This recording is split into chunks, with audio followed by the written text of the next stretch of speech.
Welcome to Luca and Miguel. Enjoy the video. In this video, I will explain how to replace your Audi Q8 key fob battery. This is a straightforward process that you can easily do yourself at home. You will need just two items, a small flathead screwdriver and one new CR2032 coin cell battery. This quick change will ensure your key fob functions perfectly, saving you a trip to the dealership and a few dollars. To begin, press the small button on the side of your key fob to release and remove the physical key blade. Set the key aside. Next, look inside the slot where the physical key was. You will see a small internal catch or notch. Carefully insert the tip of your small flathead screwdriver into this notch. With a gentle twist, pry up the battery cover, which should pop open, revealing the old battery.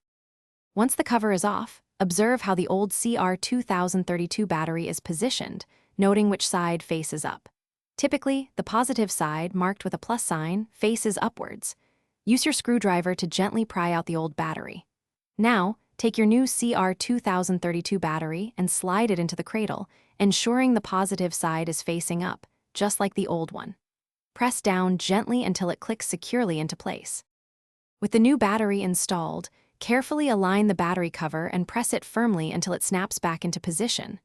Then, slide the physical key blade back into its slot until you hear a click, indicating it is secure.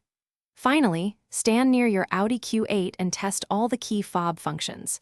Verify that the lock, unlock, and trunk release buttons are working perfectly. You are all set. Thanks for watching and please subscribe.